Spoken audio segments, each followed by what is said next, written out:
All right. Good morning, ladies and gentlemen, or good afternoon. Hello, hello, hello, hello. All right, let's take a look at the solutions to the conservation of momentum worksheet that I gave you and we're working through. Right, first questions. 1 to 3 are all dealing with this scenario up here, and let's take a look at them. And so two blocks, A and B, are traveling towards each other with equal momenta. That means that we can talk about the momentum of A is equal to the momentum of B. Or we can say that the momenta of A plus the momenta of B are equal to 0. So we could put like a negative sign in here. Has to do with the direction that we're doing of things. All right. So after the collision, the magnitude of velocity A compared with that of velocity B is, well, let's take a look at number 2. Compared with the total momenta of the blocks before the collision, the total momentum after the collision is, well, what we've always said, or what we've been saying, is that the momentum before equals the momentum after.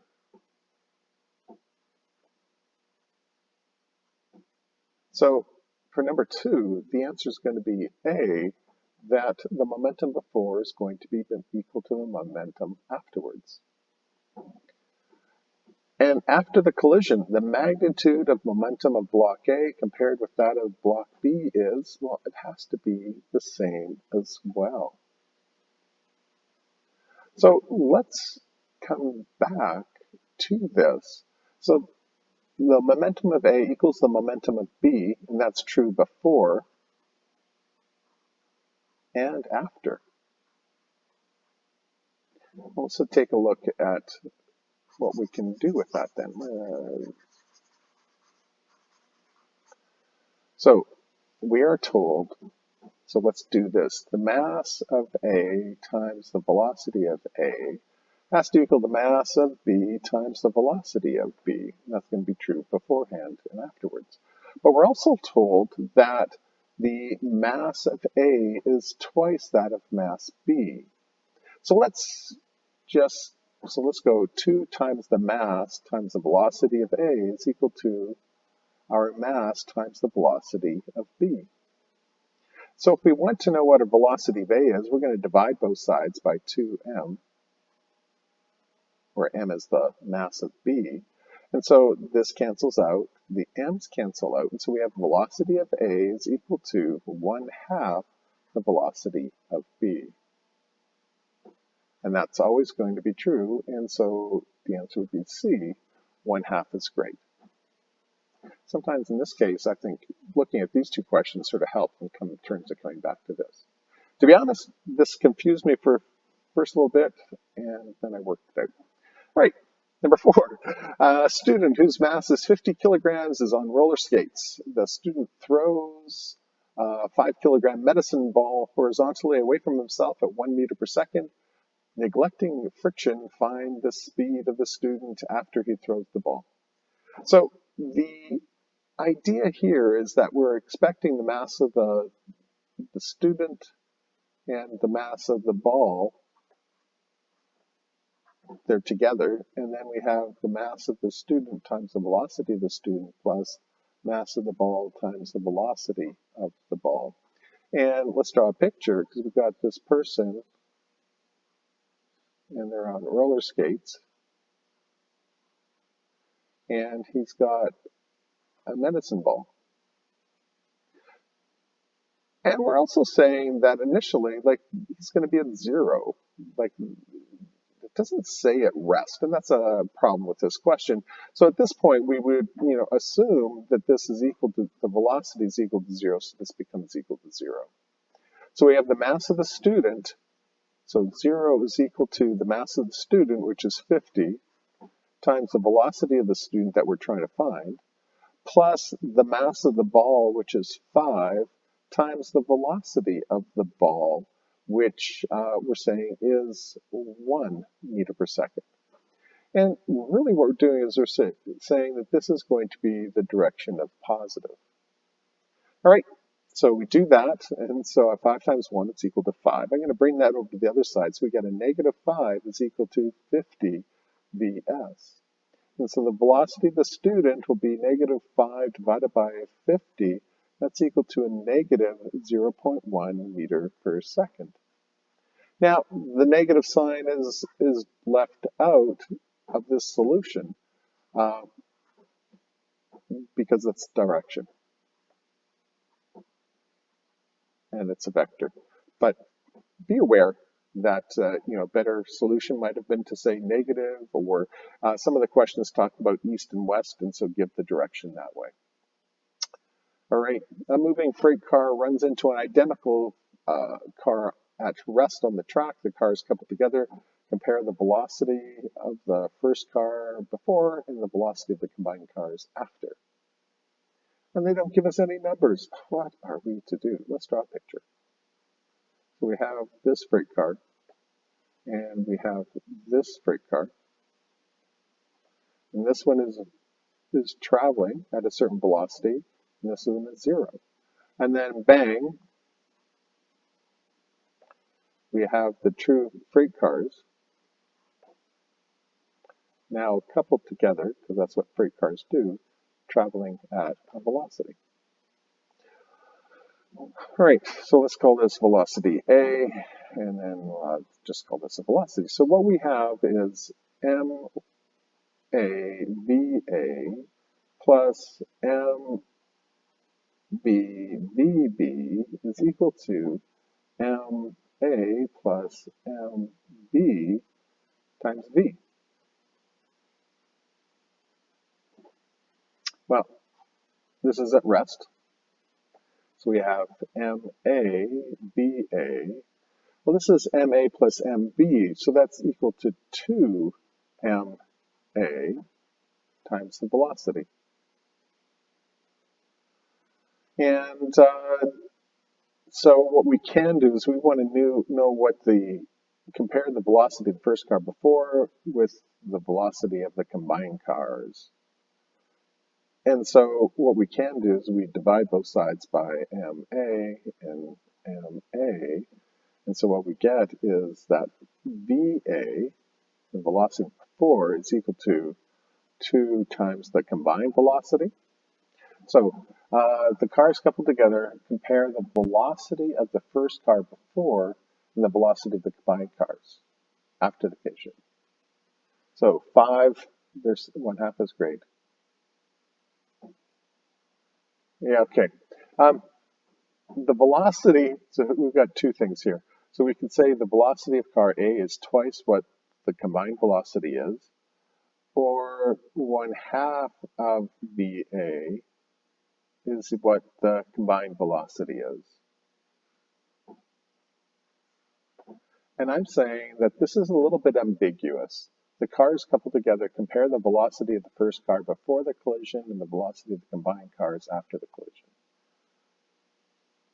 compared to the velocity of the first car, the velocity of the combined cars. Okay, now I'm reading it wrong.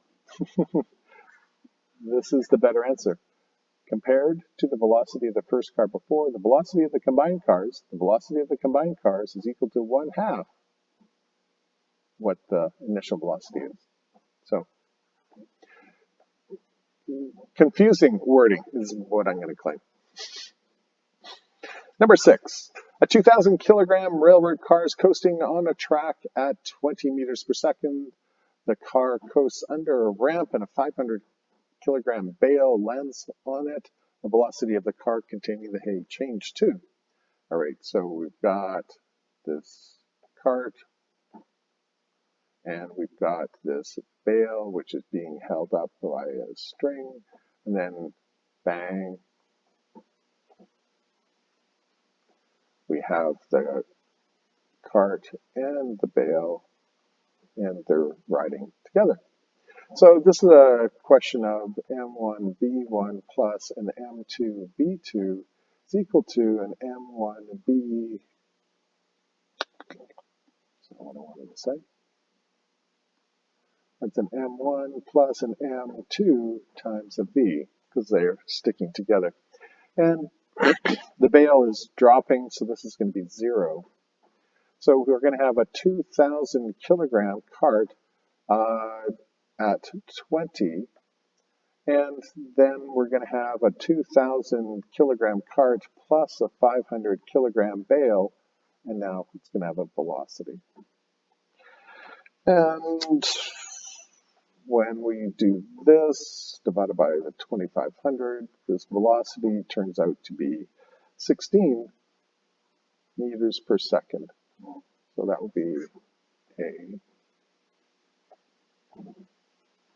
All right, an astronaut whose total mass is 100 kilograms ejects 3 grams. Now, we're going to, 100 kilograms, just so you know, is much, much greater than 3 grams. So we're going to say 100 kilograms minus 3 grams is approximately equal to 100 kilograms. It's just that, I mean, we could go 99.997 kilograms, but these two things are basically the same. So what we've got, we have the mass of the astronaut plus the mass of the gas, and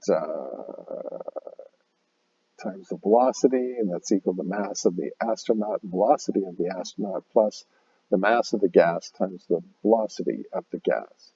And we're going to say that beforehand the initial velocity is equal to 0. This goes down to 0. And so 0 is equal to the mass of the astronaut, who's 100, the velocity of the astronaut, what we're trying to find, plus the mass of the gas, which is 0.003 kilograms, times the velocity, which is 50.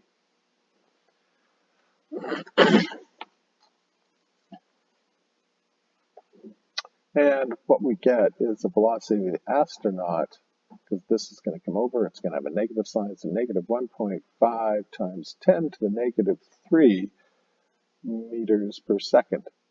Not very fast, but in space, you never want to do things fast.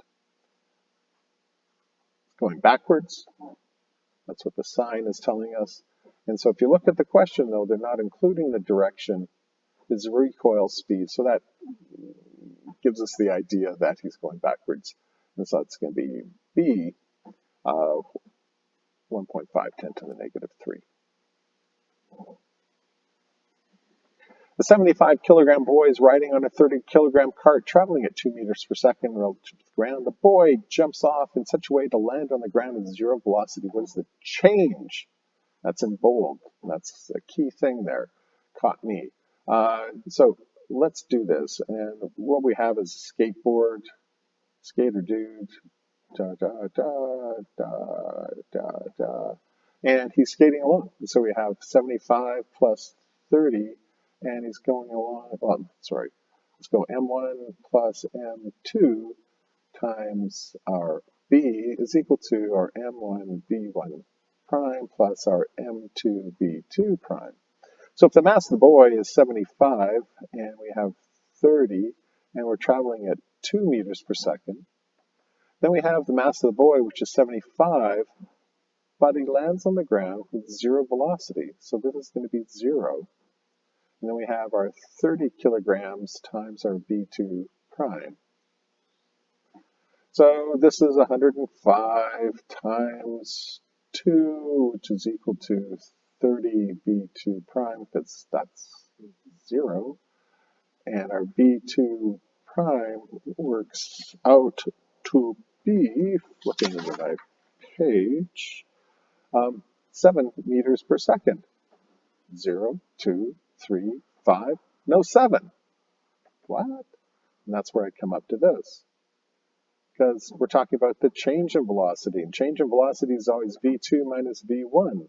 So our v2 here is 7, and our v1 was 2.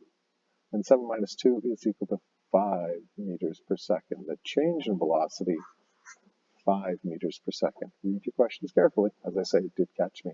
Yeah. That's 8. 9. Yes. So this is another question, and what it does is emphasizes the vectoral nature of momentum and velocities. So we have a 1.2 kilogram ball moving due east, strikes a 6 kilogram ball, and then bounces off. So we have a 6 kilogram ball, we have a 2 kilogram ball, it's coming in, and then it bounces out, and what we want to know is what the speed of the velocity is of the 6 kilogram ball. So this is an m1 v1 plus an m2 v2 is equal to an m1 v1 prime plus an m2 v2 prime. So we have our 1.2 times our 40 meters per second, and then we have our 6 kilograms, but it's at rest, so it's at 0. And then that's equal to our m1, which is 1.2, but now the velocity is 25. So we go 25, but hold on, this is west, this was east, this has to be a negative sign, a negative 25, plus our 6 kilograms times our velocity, our v2 prime. All right, so we go 1.2 times 40 is equal to 48. 1.2 times 25, that's equal to 30 negative plus 6, not 16, 6 v2 prime. So this becomes 78 is equal to, because this negative becomes a positive and increases that, 6 v2 prime, and v2 prime then comes out to be 13 meters per second. And so that's going to be traveling in that direction, which we said would be our positive direction because we made this the negative direction. So there's our 13. A 3 kilogram cart moving along a level surface at 8 collides with an identical stationary cart. Negligible amount of kinetic energy is lost. The speed of the cart immediately after the collision is. All right, this I went through and marked it and said, hey, some things going on here. Kinetic energy, negligible, this means it's an elastic collision. And we have identical objects. So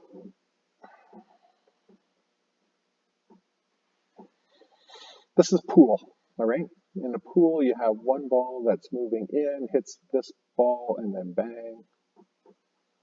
And then the first ball remains still, and the second ball goes bouncing off.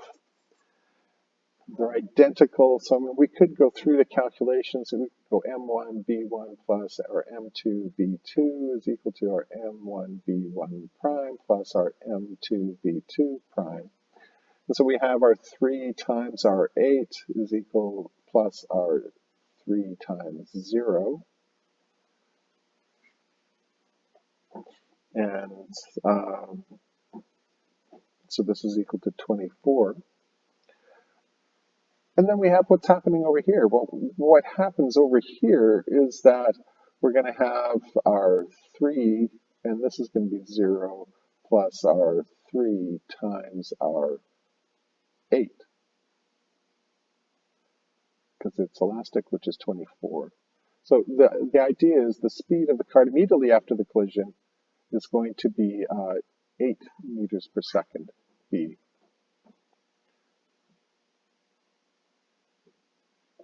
Looking at the wrong question. Tell me the answer's key.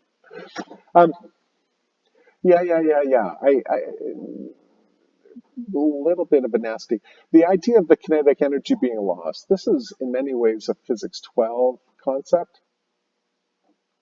Because if you're in physics 12, we're dealing with two-dimensional conservation of momentum and the idea of kinetic energy being conserved allows us to come up with some phase equations and solve for velocities and things like that. But So I did not read the question carefully enough, but the idea that kinetic energy is lost means that it's elastic.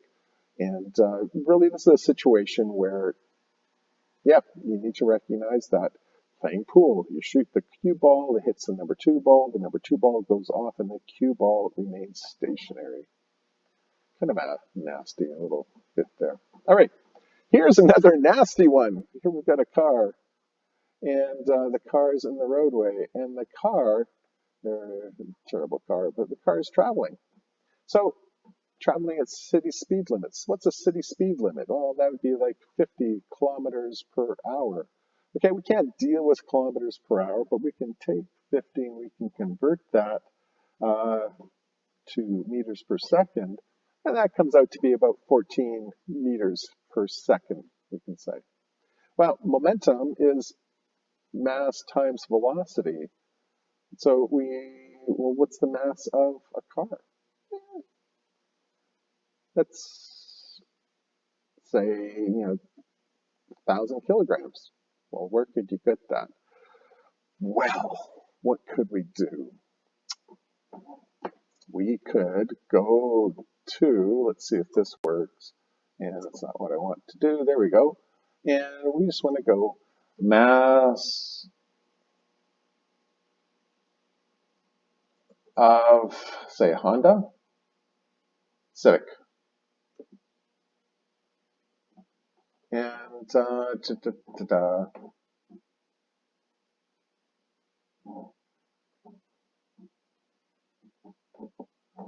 let's go kilograms. Try that.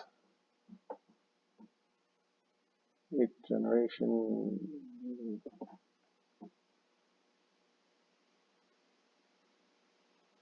Okay, so you know how I always tell you to include a unit here. They have the year, the make, the model, the trim, the tranny, manual transmission, and then the weight. Yeah, 1883. Um, they don't say, is that kilograms or is that pounds? And I think that would be pounds. They keep on getting heavier. I guess it depends on what you're looking for.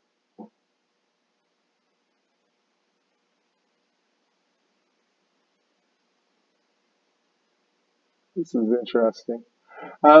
Okay, let's say, so that's 2,000 pounds. That's about 1,000 kilograms. So if we have,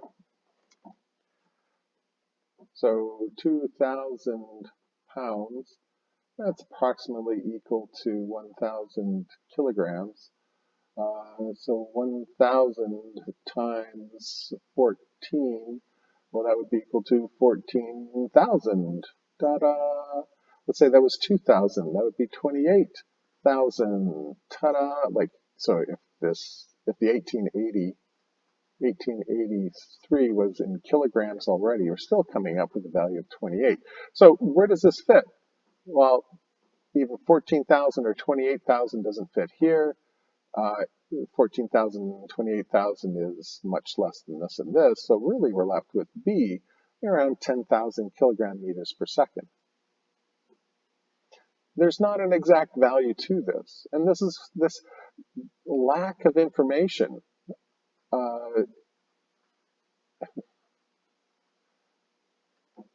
This is really a question like that. It's non-specific information, and you have to come up with a way of solving it.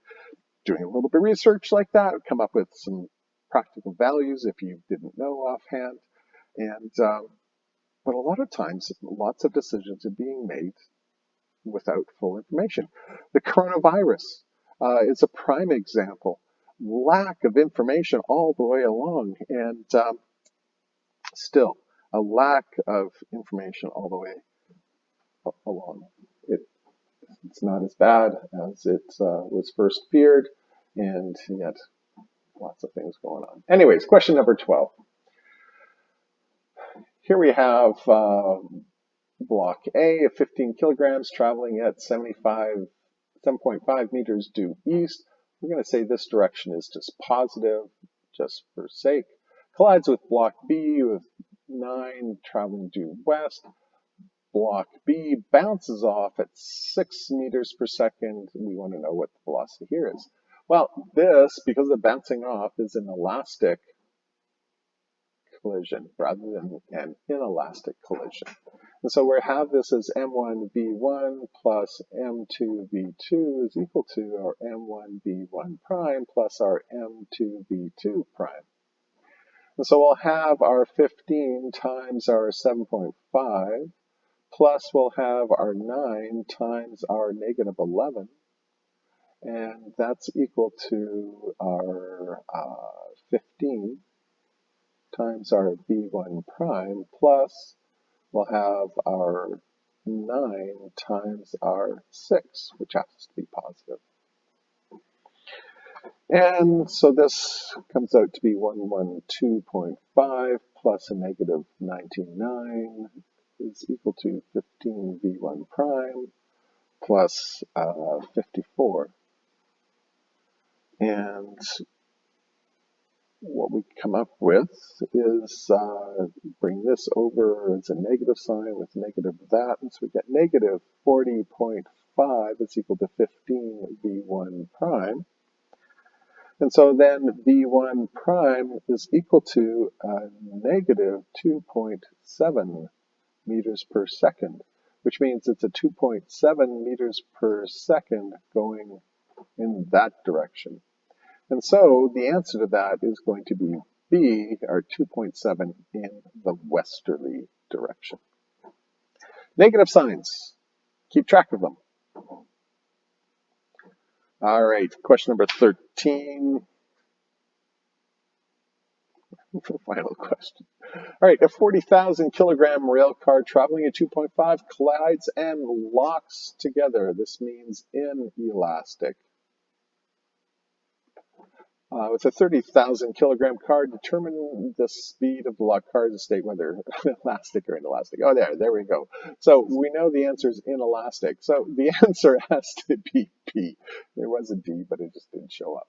Well, let's do the calculation. So we have M1 V1 plus our M2 V2, and that's equal to our M1 plus our M2 times V. In elastic collision, they're sticking together.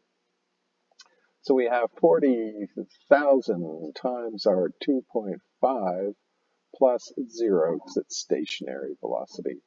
And then that's equal to our 40,000 plus our 30,000 times our v. So we have 40,000 times 2.5 and then divided by 70,000. And so what we get is that our v is equal to a 1.4 meters per second. And we've already said it's inelastic. There we go. All right, just I want to review. So elastic means they bounce off. And you can think of pool balls. It's probably a good thing to think of. So we have our M1V1 plus our M2V2, and that's equal to M1V1 prime plus our M2V2 prime. That's what's happening. We have inelastic. Can't spell it today. So we have our M1V1 plus our M2V2, and they're sticking together, so we have an M1 plus our M2 times our V. Now, if M1 and if V1 prime and V2 prime were the same, then we just factor that out, and what we get is this. This is not a new equation, it's just a repurposing of this equation. We can also have an inelastic and explosion, in which case what we have is M1 plus M2 times V. So it's just the opposite, just the reverse of this, but it works the same way. So we have M1 V1 prime plus our M2 V2 prime. So all three of these equations are really the same equation, just two different forms to be thinking about. All right, there we go. We're done. Hopefully this helped, and hopefully some explanations help as well. Take care.